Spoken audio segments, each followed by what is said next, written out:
Bonsoir, je vous souhaite la bienvenue pour ce nouvel épisode de Bric-à-brac d'idées avec Frédéric Ranganayagi, le meilleur coach professionnel.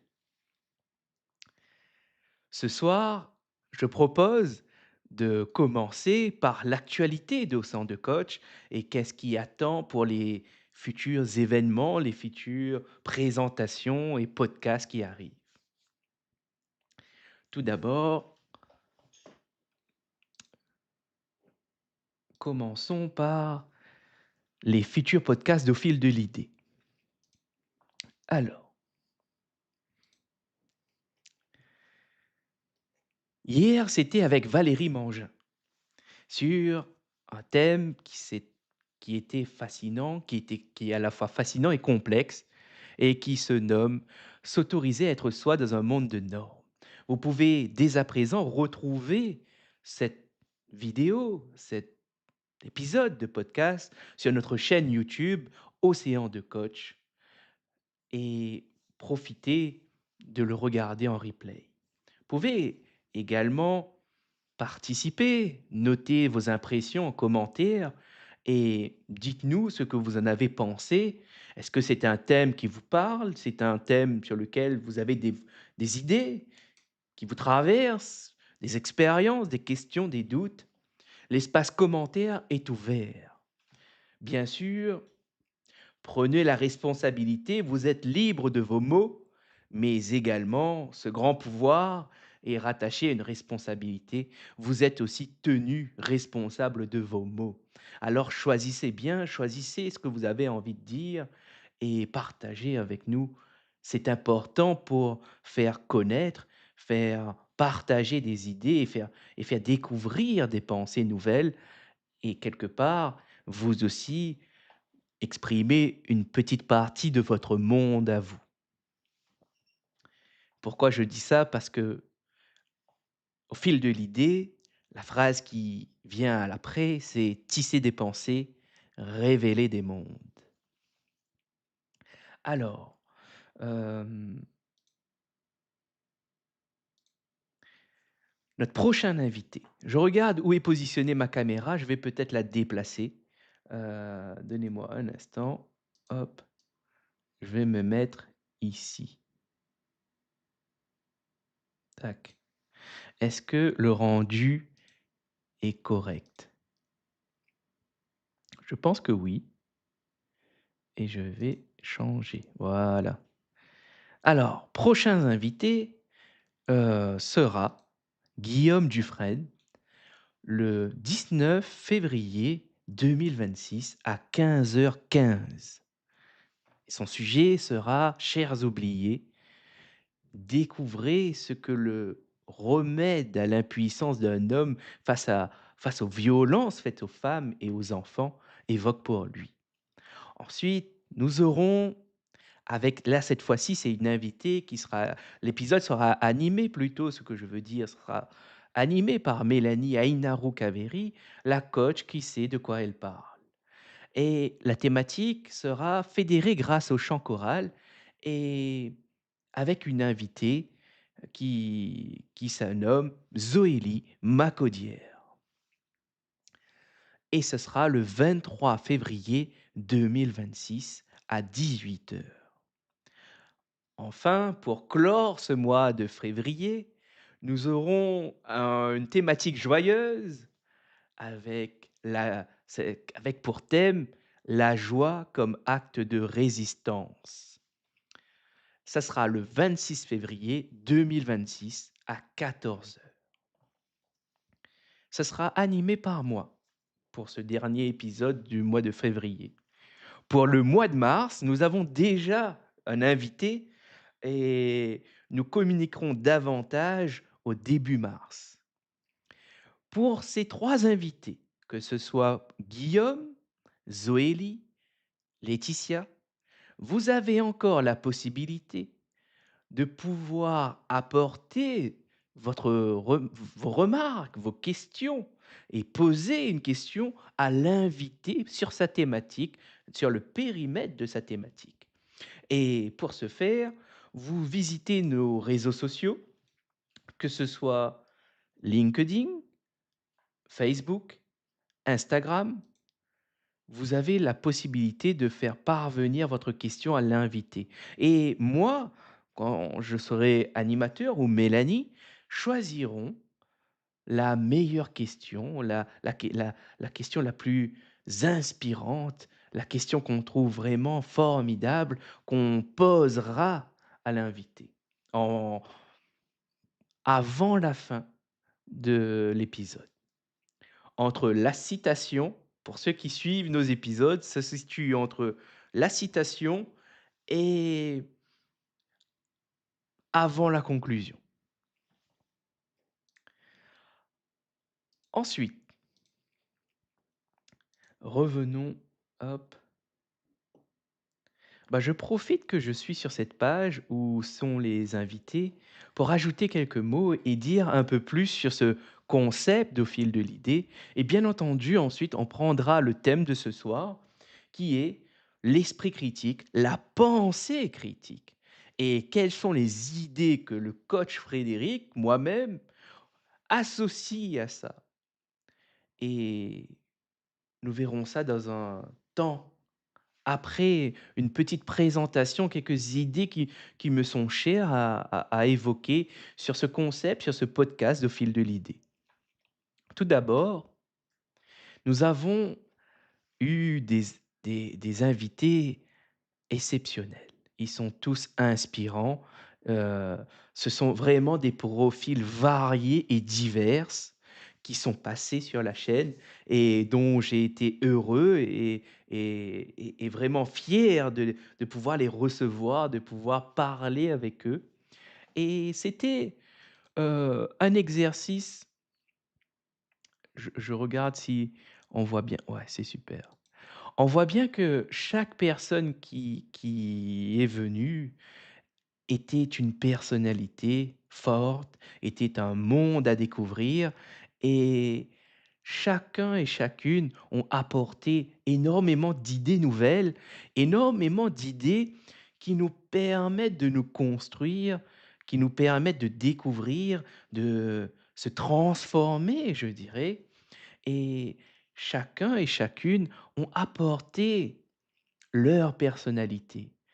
Et moi, en tant que professionnel de l'accompagnement, c'était un moyen de pouvoir montrer à quel point nous ne savons pas grand-chose à l'énonciation d'une thématique en rapport avec la personne qui l'énonce ou qui le dicte.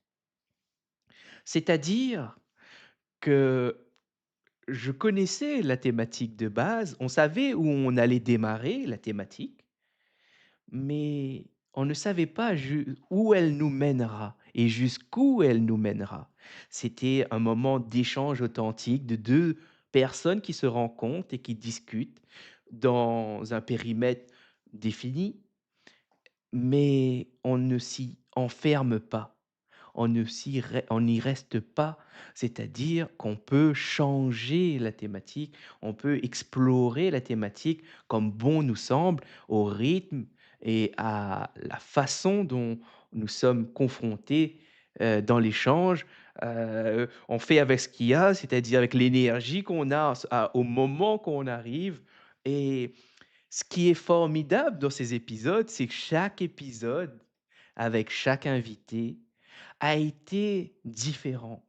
Ça n'a jamais été la même chose et c'est ça que j'apprécie également dans ces épisodes, c'est que à chaque fois, c'était un challenge. C'était pas facile pour moi en tout cas qui était animateur, qui gère la partie technique et qui gère en même temps l'animation, les questions, heu heu heu, c'était vraiment difficile en tout cas au début, le premier épisode était extrêmement stressant parce que c'était la première fois et la première fois, eh bien, les questions qui me taraudaient l'esprit, c'était: «Est-ce qu'on m'entend? Est-ce qu'on entend l'invité?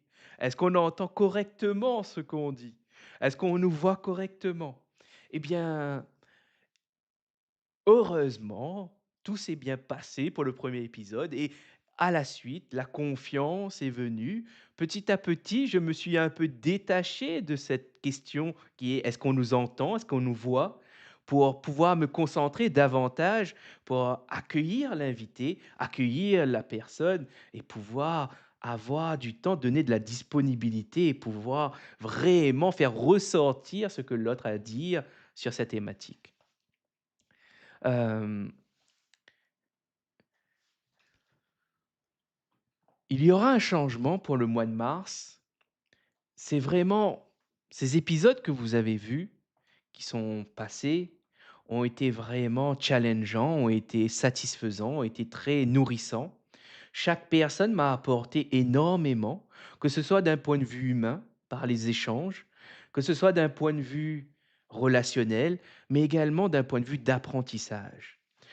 Chaque personne m'a permis d'apprendre quelque chose, m'apprendre des idées, m'apprendre, j'ai appris, là, on va dire m'apprendre, on va dire j'ai appris j'ai appris des idées, j'ai appris des façons de voir, j'ai eu des feedbacks, des retours d'informations, des rétroactions, peu importe comment on l'appelle, mais c'était de l'information que j'ai obtenue, grâce à l'autre et c'est comme ça que je me suis petit à petit construit et aujourd'hui, je suis fier, je suis heureux de pouvoir proposer cette activité, cette expérience qui a été testée, validée et maintenant opérationnelle comme une expérience à vivre avec un des coachs de Océan de Coach. Alors,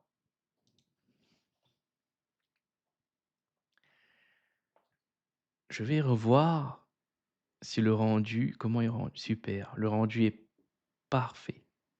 On voit bien la page. Alors, je vais prendre un instant pour clarifier, pour apporter quelques idées sur cette expérience conçue par nous, Mélanie et moi. Et vous pourrez vous faire une idée. Maintenant que le produit, c'est un objet sur lequel vous pouvez retrouver sur YouTube. Vous pouvez contacter les invités qui sont venus, demander quel a été leur retour, leur expérience, comment ils ont senti, comment ça s'est passé, que ce soit en termes d'organisation, que ce soit en termes de relations humaines, de mise en œuvre. Et vous pouvez Maintenant, on a de la matière pour pouvoir montrer ce que nous sommes capables de ce concept, pour moi, qui est unique, qui est nouveau. Je n'ai jamais vu un coach faire du podcast coaching. J'ai déjà vu des gens proposer des des moments où quelqu'un vient se faire coacher, mais allier vraiment ces conditions, ces paramètres qu'on a mis en œuvre, c'est pour moi unique. Le cadre dans lequel on l'a défini, c'est unique. Le coaching, ça existe, le podcast, ça existe, mais le cadre que nous avons développé, l'accompagnement qu'il y a derrière, la planification et la gestion, la préparation de l'entretien, c'est pour moi exceptionnel. C'est vraiment une grande satisfaction. C'est toute la c'est une œuvre de toute mon expérience avec celui de Mélanie qui ont été associés pour créer cet objet, pour créer ce produit que nous avons le plaisir de plus en plus structurer, de plus en plus communiquer dessus. D'ailleurs, c'est ce bric-à-brac d'idées, c'est le moment idéal pour moi d'en parler et de pouvoir m'exercer à en parler.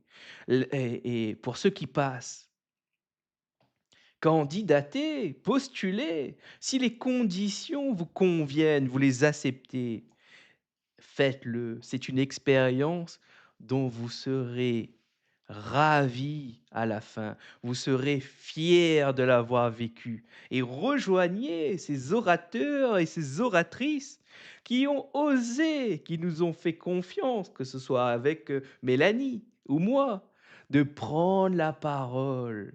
Et nous, en tant que coach, nous sommes là pour accompagner, nous sommes là pour soutenir et nous sommes là surtout pour apporter des prises de conscience, pour que quand vous faites ce numéro, quand vous réalisez cet épisode, vous ressortez, vous repartez déjà avec une grande fierté de l'avoir fait, mais aussi avec des prises de conscience. Vous allez apprendre quelque chose de nouveau, que ce soit sur vous ou sur votre situation actuelle.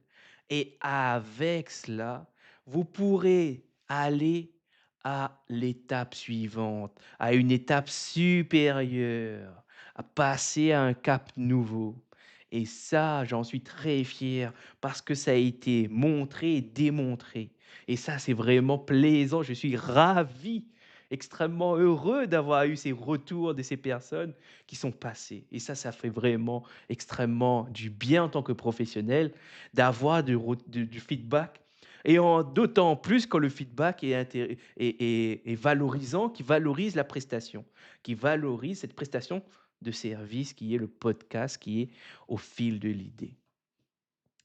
Vous pouvez retrouver ces informations sur notre site internet océandecoach.fr. Et parlons du prix. C'est une prestation de service. Heu, il y a 2 offres aujourd'hui.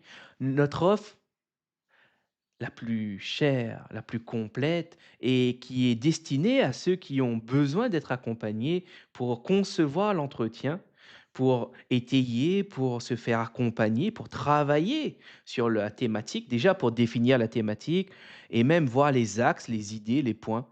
Notre, notre offre commence à 350, mais la plus élaborée est à 600 €. Et dans 600 €, vous comptez tout ce qu'il y a en termes techniques et pris en charge, que ce soit la diffusion, la création de contenu communicationnel, que ce soit déjà vous bénéficiez d'un coach professionnel que ce soit avant, pendant et après. C'est-à-dire que vous bénéficiez du travail d'un professionnel qui a pensé cette prestation pour qu'il se fasse avec le moindre effort possible et que cela vous donne envie d'avancer et vous amène à vraiment à oser vous exprimer. Un des points que je pense, qui est vraiment intéressant, à mon sens en tout cas, je vais rebasculer ici, hop. Un des points vraiment intéressants à mon sens, c'est que vous soyez novice ou que vous êtes à l'aise à l'oral, heu, vous allez nous en tout cas, je vous accompagne là où vous êtes. Mon client, peu importe où il sera, je le prendrai avec sa singularité, avec ses spécificités et je ne le laisserai pas. Quelque part, quand je dis ça, c'est pour donner cette idée qui est d'ailleurs importante, qui est un professionnel, un coach professionnel, ça doit faire avec l'incertitude.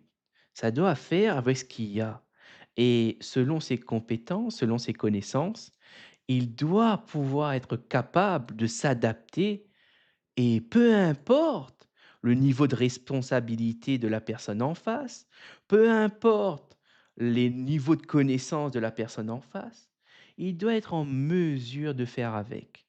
Et surtout, d'amener l'autre à, à avancer d'un pas, ou peut-être plusieurs, dans une séance de coaching. Ça, c'est très important. Parfois, bien sûr, je rajoute une nuance. Des fois, ce n'est pas grand-chose. Des fois, c'est un petit pas, vraiment un tout petit pas. Mais ce n'est pas grave parce que ce petit pas est peut-être le début de plusieurs autres pas. Et ça change tout. Remettre le client en mouvement, amener ce mouvement. Et là, je repense à cette phrase, le mouvement crée la chance. Et c'est ça qui est vraiment intéressant de se dire que malgré que c'est un petit pas, c'est toujours un mouvement vers l'avant. Bien sûr, et ça je le répéterai vraiment parce que c'est important pour moi. Je considère que c'est très important. Chacun, parfois, ne peut pas faire un petit pas ou ne peut n'ont pas la force de le faire. Et c'est là où le coaching est impuissant parce que la personne n'est pas en état de faire un pas. Et ça, pourquoi je dis ça? Parce que ça m'appartient, c'est de ma responsabilité de savoir quand je peux intervenir et quand s'arrête mon intervention. Pour ce faire, il n'y a pas 50 000 solutions, pas 50 000 façons de le faire. C'est d'avoir de la connaissance, d'être renseigné, d'être formé, d'être accompagné, de connaître qu'est-ce qui existe. C'est un apprentissage de pouvoir être en mesure de déterminer combien de temps notre intervention prendra, est-ce que c'est possible d'intervenir, est-ce que ça rentre dans le périmètre du coaching, est-ce que ça en dépasse. Et ça, c'est vraiment chaque là, c'est ma responsabilité d'avoir ces réponses et d'être amené à me poser ces questions. Et pour moi, la meilleure réponse à quand est-ce que je vais définir que je peux intervenir ou non, pour moi, c'est ma définition du coaching qui me le dit. C'est-à-dire que si normalement dans un coach, la première chose que vous voulez choisir et que vous voulez demander, heu, est-ce que c'est est-ce que enfin, c'est un des éléments, c'est pas le seul, mais un des éléments à demander à un coach professionnel ou peu importe le coach, c'est sa définition de l'accompagnement. Qu'est-ce que c'est que pour lui un accompagnement? Comment il le définit? Que ce soit une définition simple et ensuite les caractéristiques. Ça, c'est un élément important et indispensable de demander à un coach, peu importe qui il est, peu importe son niveau, demandez-lui. Pourquoi? Parce que c'est dans la définition, que ce soit et c'est dans sa définition, vous verrez ses valeurs, vous verrez la finalité de l'accompagnement, vous verrez, ses outils, vous verrez sa pensée, sa limite et c'est grâce à cela que vous pourrez avoir une idée plus précise de ce qu'il peut apporter ou non. Pourquoi j'ai dit un élément? Parce qu'il y a un autre aussi et il y en a d'autres, il y en a plusieurs des éléments. Mais un autre élément que je peux vous faire part, c'est regarder les clients qu'il a eus et posez-vous la question: quels sont les résultats qui ont été obtenus? Ça aussi, c'est un élément que vous pouvez prendre en compte pour analyser un coach. Regardez sur sa page, sur sa chaîne, qui le connaît, qu'est-ce qu'il a déjà fait, comment il parle. En fait, pour choisir un coach professionnel, vous avez plusieurs éléments à regarder. Et, et surtout, moi, je dirais, et là, on va petit à petit migrer sur l'esprit critique et la pensée critique. Pourquoi? Parce que un des meilleurs moyens de savoir si le coach professionnel est fiable, vous en avez plusieurs. Mais comment faire? Et là, on passe directement à l'esprit critique et à la pensée critique. Tout d'abord, il faut croiser les informations. Déjà, qui aime ce coach? Et surtout, comme Mélanie parfois me précise, quelles sont les idées contraires? Quelles sont les personnes qui n'aiment pas ce coach? Et oui, c'est important. Quelles sont les idées qui vont pour ce coach et quelles sont les idées contraires qui vont contre ce coach? Et oui, c'est important. Pourquoi? Parce que ça vous permet d'avoir un regard beaucoup plus large. Mais ce n'est pas tout. Et là, je vais vous partager une technique formidable. Le PMI, PMI d'Édouard de Bono. Pourquoi? C'est un outil extrêmement simple. Bah, il a d'ailleurs conçu pour que ce soit simple, que en termes de mémotechnique, ça soit simple à retenir également. Et Édouard de Bono, c'est un génie. C'est un génie. Pourquoi je dis ça? Parce qu'il a conçu que si vous lisez ses livres, il y a également peut-être que vous connaissez les 6 chapeaux de la réflexion. Et sinon, vous avez pensé vite, pensez bien. Attends, je vais être plus précis. Il y a une notion que souvent j'emploie qui est la rigueur, la précision, la justesse, la recherche de vérité.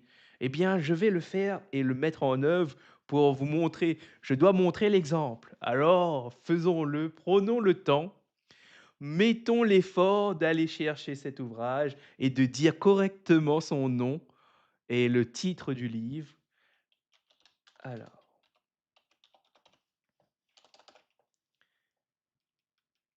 Hop.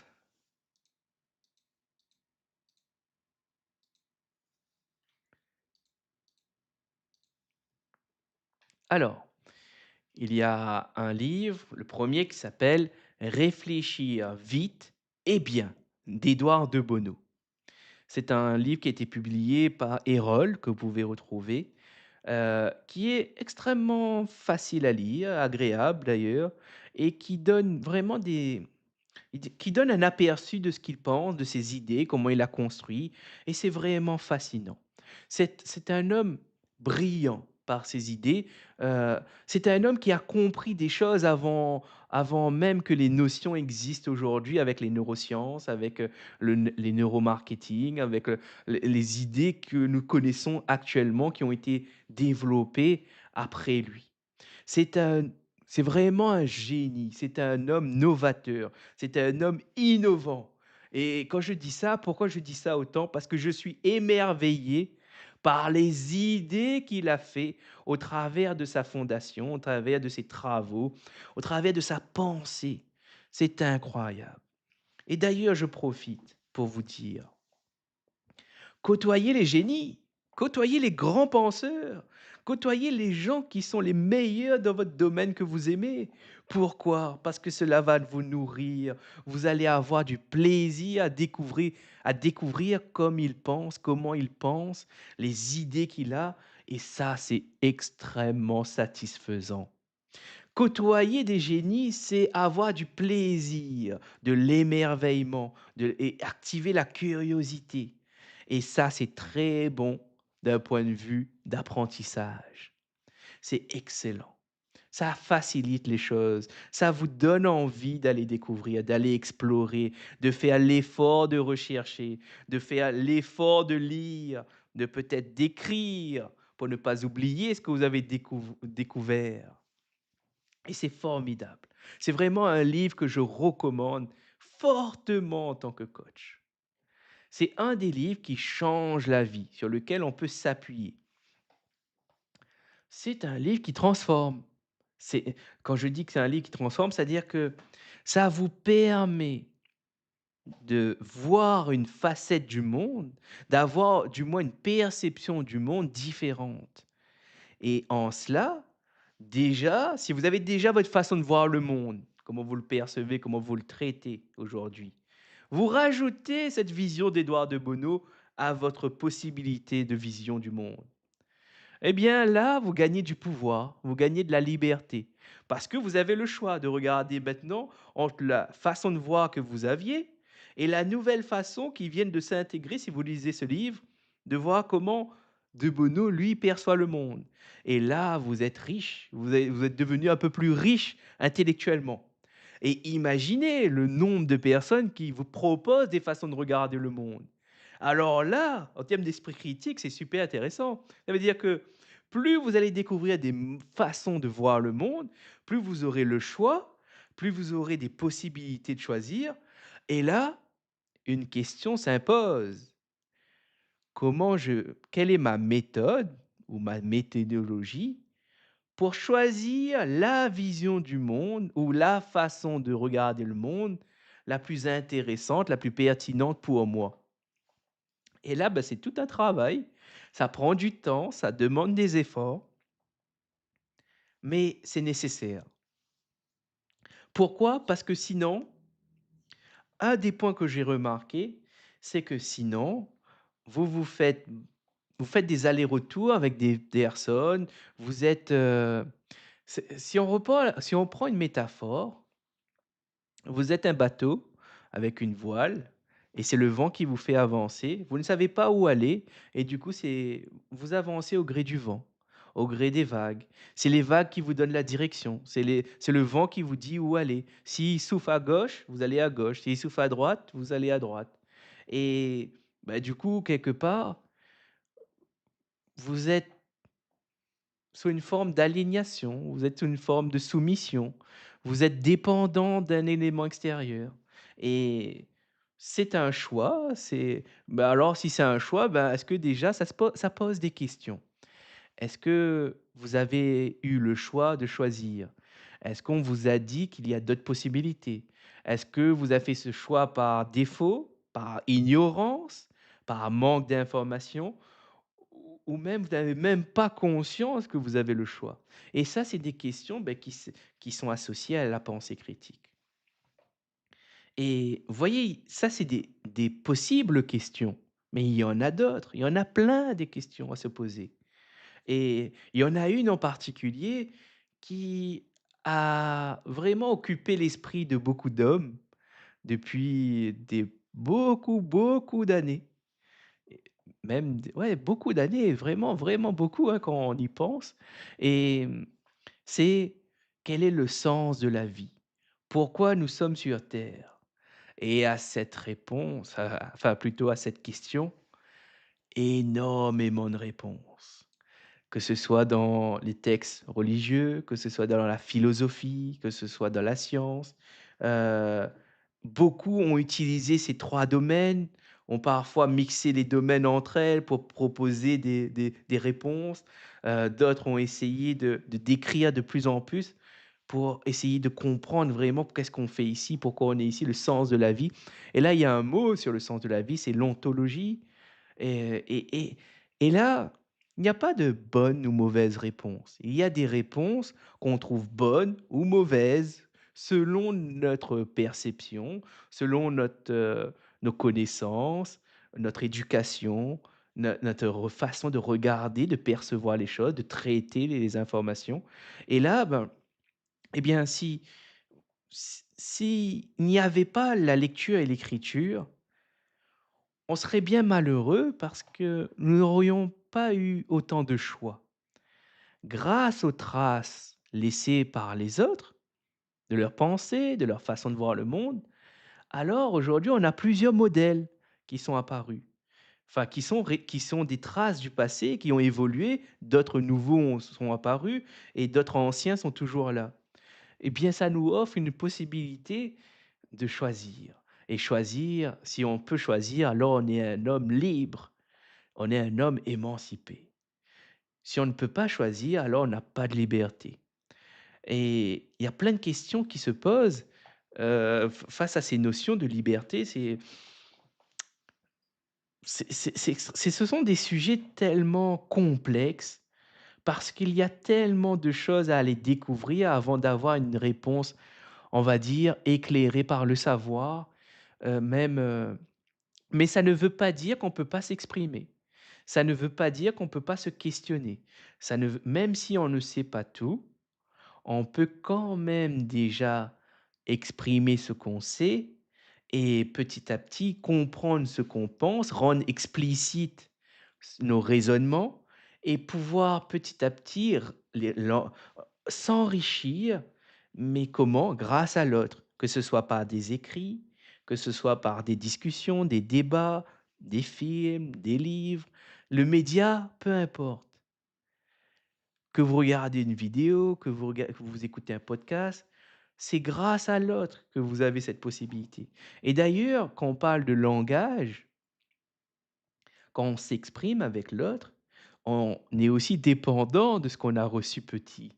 Bah, et ce qui est fascinant, c'est que quand on y réfléchit bien, selon l'endroit où vous allez naître, vous allez recevoir dès votre naissance une langue, une culture.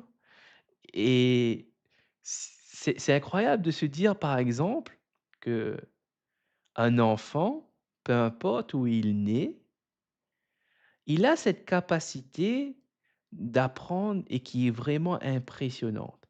Et là, je renvoie à quelques personnes qui font de la recherche sur ça, notamment Dehaene, heu, je vais voir comment hop, je me souviens plus de son prénom.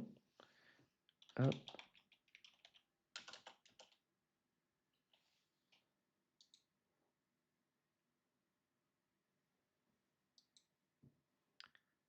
Stanislas Dehaene. Et vous pouvez également aller consulter des linguistes qui s'intéressent au langage, surtout les linguistes qui s'intéressent au langage des bébés, des enfants. Et c'est impressionnant parce qu'aujourd'hui, heu, il y a par exemple c'est un exemple très concret qui est, il y a des prononciations qu'on est capable de faire à l'enfance, qu'on sélectionne. C'est-à-dire les enfants, ils sélectionnent certains, selon l'environnement dans lequel ils sont, ils vont petit à petit délaisser des prononciations pour pouvoir choisir d'autres parce que leurs parents et l'environnement dans lequel ils évoluent l'utilisent. Et là, par exemple, le R en espagnol, la façon de le faire, la façon de le dire et en français n'est pas la même. Et il y a même dans l et ça, c'est incroyable. C'est-à-dire que si vous prenez le bébé et vous le mettez, s'il est né, par exemple, en Espagne, même si ses parents sont espagnols et que vous le mettez dès qu'il naît en métropole, en France, eh bien, il perdra pas cette capacité il va peut-être perdre cette capacité de dire cette sonorité, cette syllabe, le R roulé là, comme les Espagnols le font. Et si vous le changez d'environnement, eh beh, il va le perdre, tandis que si vous le laissez là-bas, il va l'avoir. Et il y a plein de petits exemples sur le langage comme celui-ci.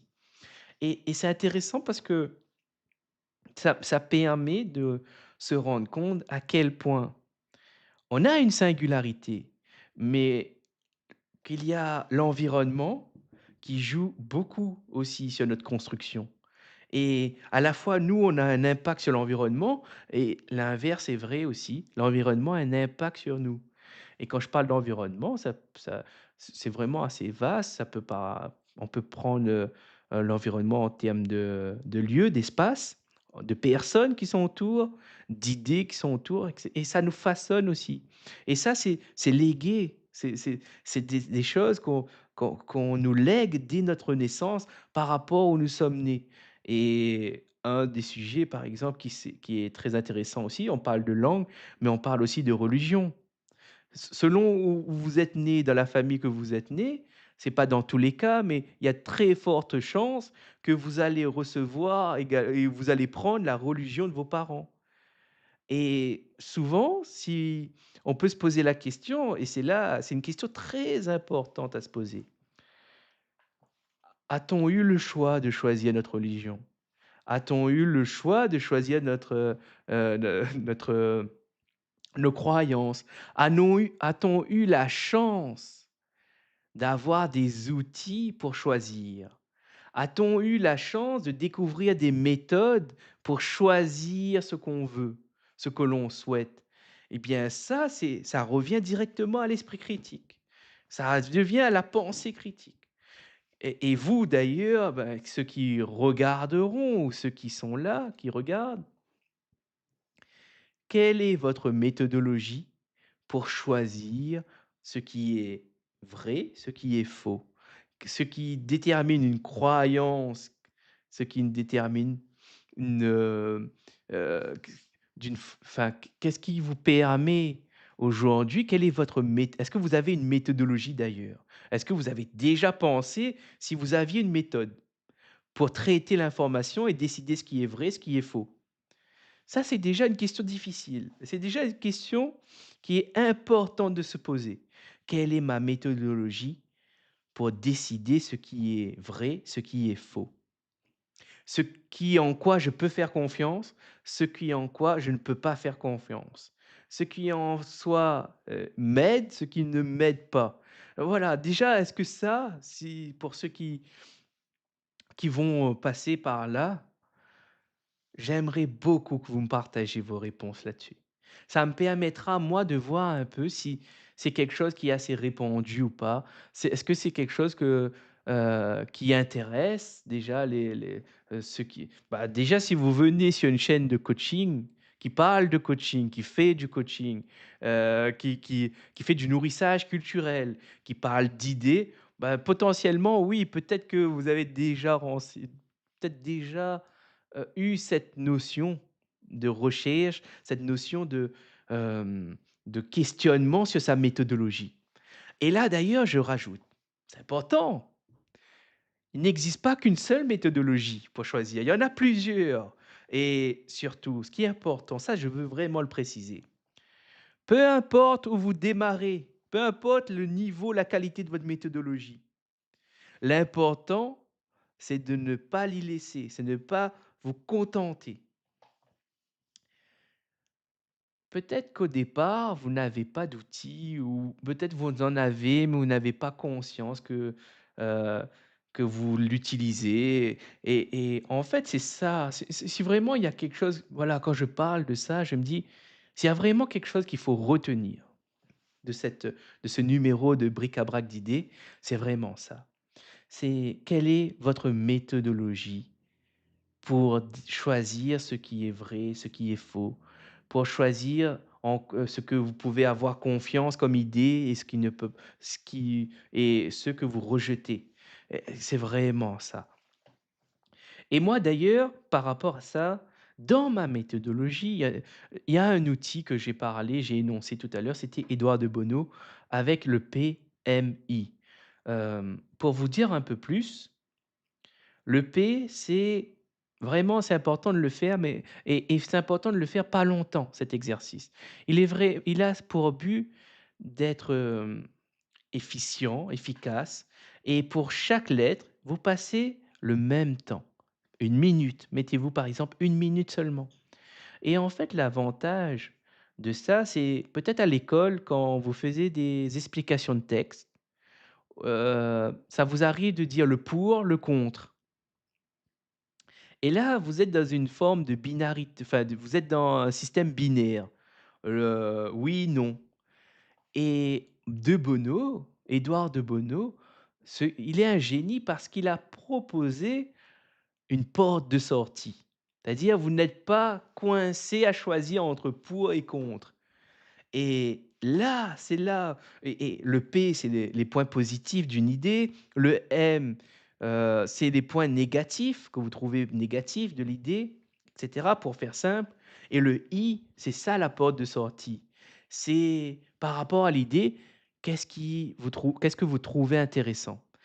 Par exemple, vous pouvez commencer si imaginons qu'on et c'est un extrêmement et enfin, c'est un entraînement difficile de faire des PMI et plus vous commencez tôt, mieux c'est.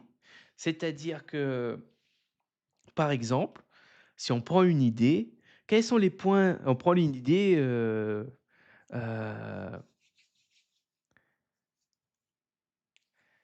on va prendre une idée concrète, on va créer une idée ensemble, on va faire un exemple ensemble.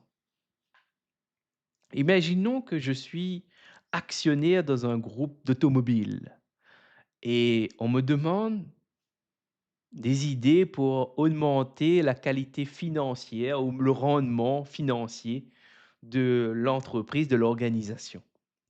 Et moi, je propose de cette règle, cette idée qui est de mettre toutes les voitures blanches. Et là, pour éviter j'aime, je n'aime pas, bah, faisons un PMI. Quel est le point positif de cette idée de mettre toutes les voitures blanches? Moi, là, tout de suite, j'en vois une, c'est, bah, du coup, si toutes les voitures sont blanches, d'un point de vue, hem, d'organisation, on gagne du temps. On n'a pas à repeindre, on n'a pas à choisir des couleurs, on n'a pas à par exemple, je vois d'autres, on a juste à définir un fournisseur qui fait de cette peinture blanche.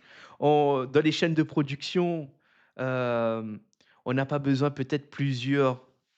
chaînes de production différentes, une seule pour la même couleur et on unifie, on simplifie la communication, hem, enfin, il y a plein de points positifs, là, voilà quelques-uns et là, on passe à l'autre.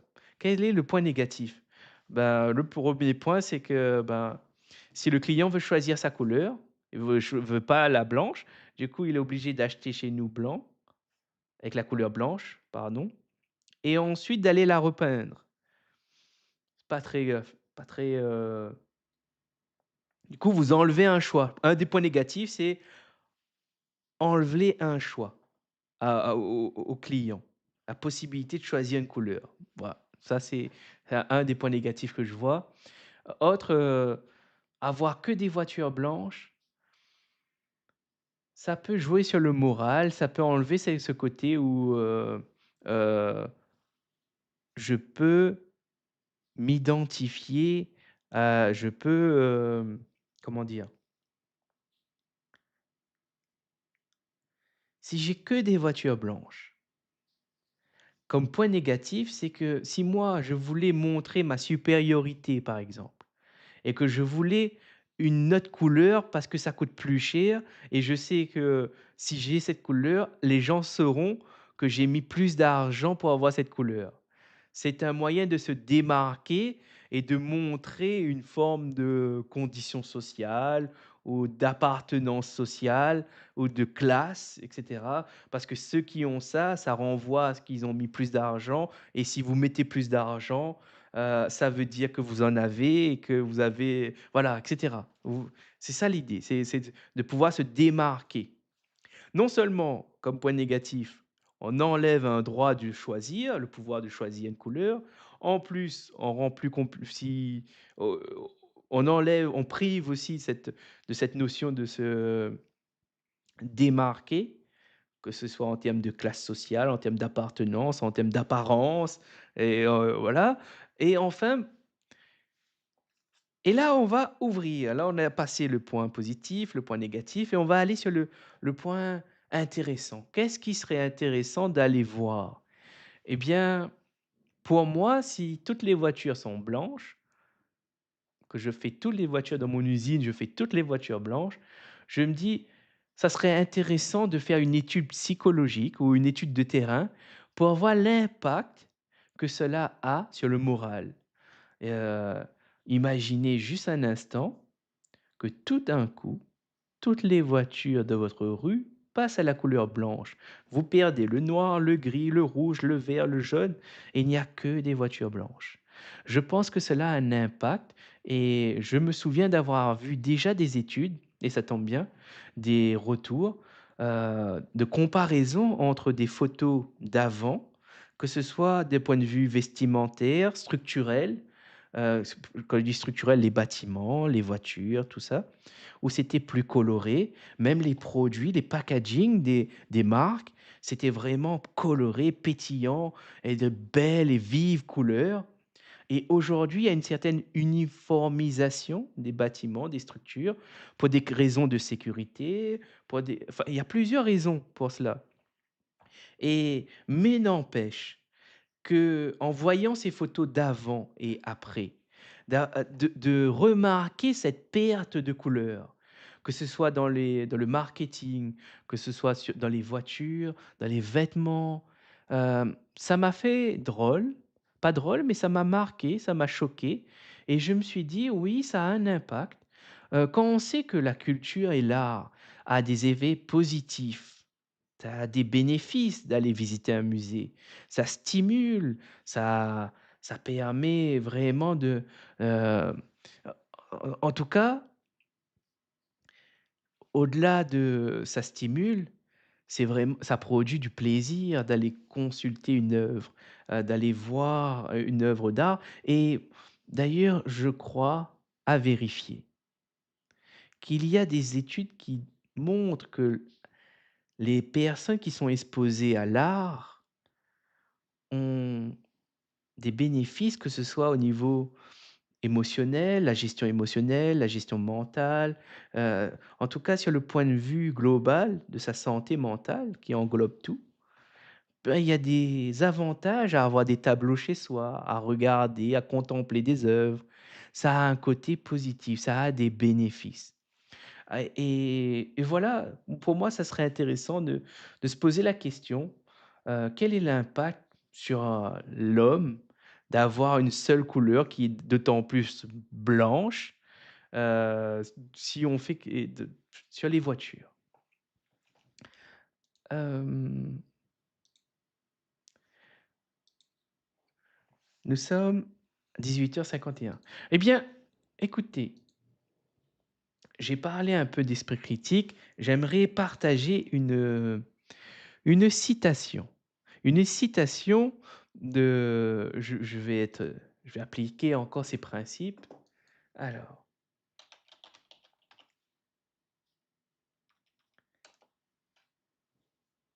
c'est de Gaston Bachelard.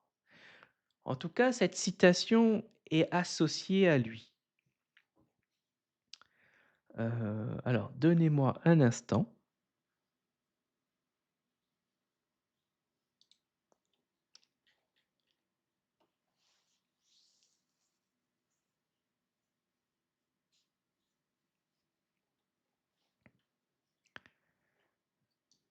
Hop,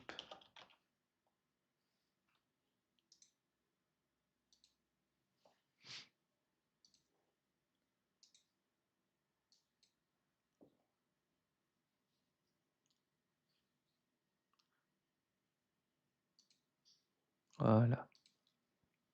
Alors, c'est une citation qui est généralement attribuée à Gaston Bachelard, qui est un philosophe français des sciences et de l'esprit. Et cette citation est la suivante: «L'opposé de la connaissance, ce n'est pas l'ignorance, c'est la certitude». Et c'est intéressant de cette notion, qui c'est incroyable cette phrase, c'est incroyable parce qu'il dit beaucoup de choses. C'est-à-dire que moi longtemps j'ai cru que l'opposé de la connaissance, c'est l'ignorance. Et finalement, quand on entend cette phrase, quand on y côtoie cette phrase et qu'on nous dit de la certitude, c'est là qu'on se dit que effectivement, quelqu'un d'ignorant, il peut combler son ignorance en allant apprendre, se remettre dans un processus d'apprentissage, de progression.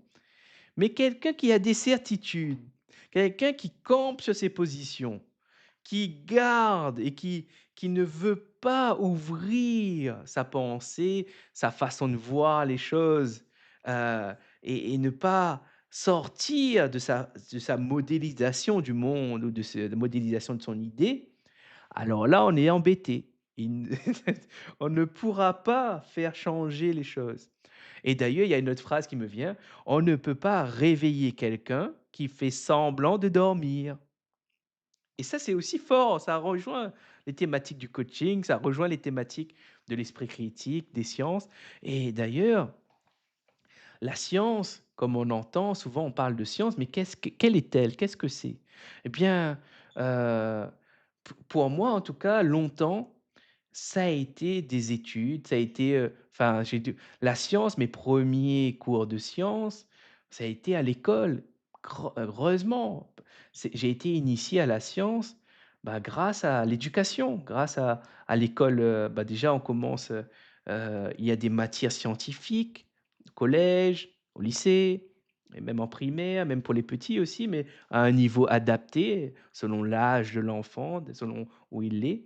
Et et c'est très bien, mais là, je vais revenir à une vision de l'école, qui est très importante et donc qui était très limitée, je le répète. J'avais une vision extrêmement limitée de l'école et c'est grâce à Philippe Mérieux que ma vision s'est élargie, s'est enrichie et que ma définition de l'école s'est approfondie et me permet aujourd'hui de dire: «Oui, l'école est importante. Oui, l'école est un formidable levier de transformation, est un formidable levier d'émancipation, est un formidable, lieu où on rencontre l'autre, où on ne choisit pas forcément ses camarades, où on est obligé d'être avec des gens qu'on n'a pas choisis, avec des gens qu'on n'aime pas, potentiellement. l'école, on n'est pas obligé d'aimer son camarade, on n'est pas obligé d'aimer son prochain. Personne va vous obliger à aimer votre camarade de classe ou vos camarades de classe. En revanche, vous vivez avec eux, vous avez une vie commune, vous partagez des choses avec eux malgré que vous n'aimez pas. Ça ne veut pas dire qu'il n'y a pas d'amour, qu'on n'aime pas à l'école, mais ce n'est pas la finalité de l'école. L'école n'est pas là pour vous amener à aimer les autres ou même à aimer votre camarade. Non, et pas c'est pas ça sa finalité. Sa finalité est réelle. Quand j'ai découvert ça, ça m'a fait un choc. L'école, ça vous permet déjà, ça a une fonction sociale. L'école, c'est pour garder les enfants quand les parents travaillent. Ça, c'est la fonction sociale, mais il y en a d'autres fonctions. C'est-à-dire et c'est ça et là aussi, c'est super intéressant.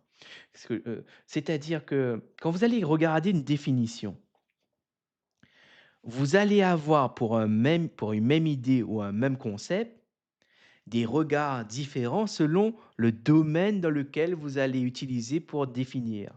Et là, par exemple, heu, sociologie, anthropologie, heu selon la matière que les idées sur lesquelles vous allez chercher et que vous allez analyser un concept, elle ne sera pas sous le même angle et sous la même facette. Et ça, c'est super intéressant. Pourquoi c'est intéressant? Parce que là, on comprend à quel point les choses sont complexes. Les choses ne sont pas simples. En revanche, nous, on essaie de simplifier pour pouvoir comprendre le monde qui nous entoure, pour pouvoir faire des choix. Et c'est là tout le paradoxe. C'est-à-dire le monde est compliqué, mais nous on simplifie pour comprendre le monde et entre ces 2 va-et-vient, si on fait en va-et-vient, eh bien, la vérité n'est ni, c'est entre la vérité, en tout cas la recherche de vérité et d'accepter que ce que nous voyons est une construction de ce que nous avons et la pensée, par exemple et notre pensée, ce n'est plus l'instant présent de ce que nous avons vu. C'est un point à développer. Heu, si vous regardez, heu, votre main, vous regardez votre main.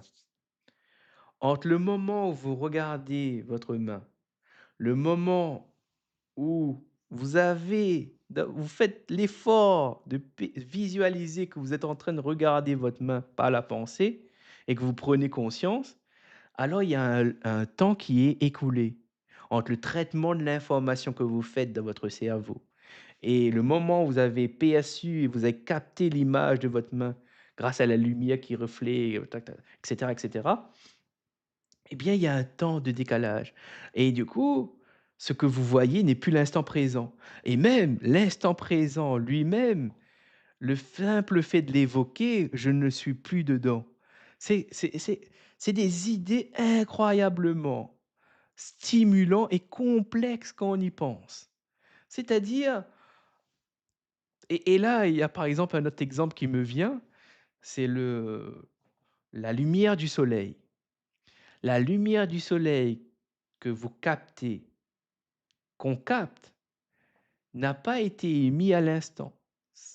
Elle a été émise il y a des milliers d'années et en fait, et là, ben là, je m'y connais pas assez, mais en tout cas, renseignez-vous parce que ce sont des sujets extrêmement passionnants. Ce sont des idées qui décrivent le monde et qui nous permettent de nous rendre compte qu'on ne sait pas grand-chose et que si on n'explore pas, on va pas découvrir des idées. Alors, on est limité dans notre perception du monde. Et là, il y a des théories, il y a des hommes qui passent leur vie à essayer de façonner, à essayer de comprendre le monde. Et là, la science a toute sa place parce qu'elle essaie de décrire le monde, elle est descriptive. Et c'est pour ça que c'est ça qui est cette idée qui est géniale dans la science, c'est que les choses ne sont pas fixes. Il y a bien sûr des théories qui restent longtemps parce que, bah, par manque de connaissances, par manque d'outils, on ne peut pas les démontrer et pour le moment, elles semblent vraies, elles ont validé certains processus. Heu et du coup, on accepte de dire qu'on les prend vrais. Là, par exemple, vous, quand vous êtes petit ou même quand je suis petit, on m'a dit le théorème de Pythagore, je l'ai accepté comme vrai parce qu'on me l'a montré, mais est-ce que moi, aujourd'hui, je suis en mesure et en capacité de démontrer pourquoi c'est vrai? Bien sûr que non, et même juste j'avais découvert ça, hem, démontrer que 1 + 1 = 2, c'est extrêmement complexe et là, il y a un autre tru il y a vraiment un autre que j'ai découvert, c'est si on fait la suite on assomme tous les nombres 1 + 2 + 3 et cetera, à l'infini. Il y a quelqu'un qui explique ça sur YouTube et qui l'explique bien. C'est vraiment fascinant de voir ces choses-là. Alors attendez, 1 + 1 c'est Ramanujan, je crois.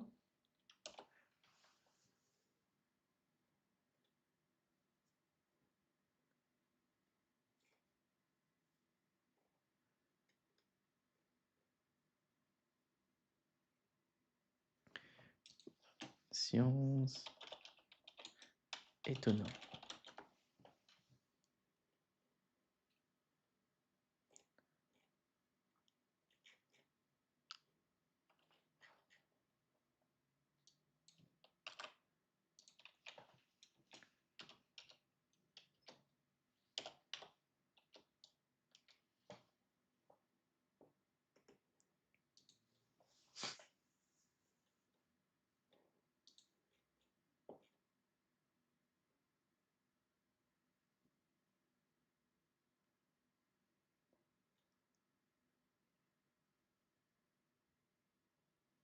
Bon, c'est pas grave, je ne retrouve pas, mais je me rappelle que c'est Ramanujan qui est mathématicien et il y a Science étonnante ou Micmac qui en parlait et d'ailleurs, vous pouvez consulter leur chaîne, c'est extrêmement intéressant et c'est vraiment fascinant de voir, des esprits, des grands esprits, des génies comme eux, penser sur des problématiques, parfois qui c'est même pas qui nous dépassent, qui ne sont même dont nous ne savons même pas l'existence, dont nous n'avons même pas l'utilité dans notre vie quotidienne et quand on découvre ça et on voit comment ils se sont mis et comment ils ont trouvé, comment ils se sont mis à démontrer les choses, c'est incroyable. Ça relève du génie, ça relève de la chance, ça relève de plein de choses et c'est stimulant et ça nous permet de rendre compte qu'on ne sait rien et qu'il y a beaucoup de choses à découvrir, à apprendre et c'est là où,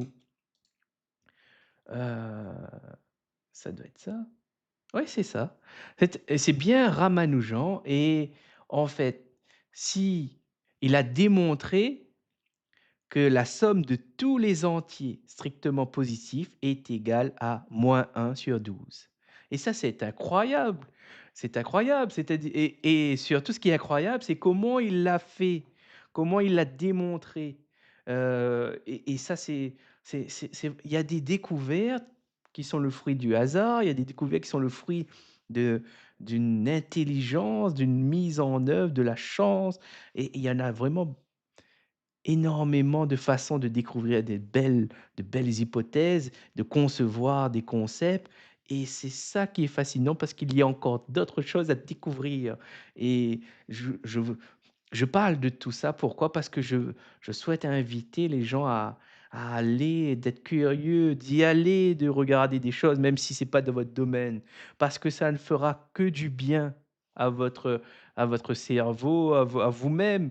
Plus vous savez des choses, plus ça sera facile d'apprendre des choses, plus vous pourrez avoir la liberté de choisir et plus vous aurez la possibilité d'accéder à une liberté éclairée par le savoir. Eh bien, je vais m'arrêter à là. Je le rappelle, pour les prochains numéros, vous avez toujours la possibilité de monter en live et je vous accueillerai avec grand plaisir. Sur ce, je vous souhaite un excellent week-end. Demain à 15 heures, vous avez rendez-vous pour un nouvel épisode de Bric à Brac cette fois-ci avec Mélanie et avec un sujet, fort intéressant. Merci pour votre écoute et je vous dis à très bientôt.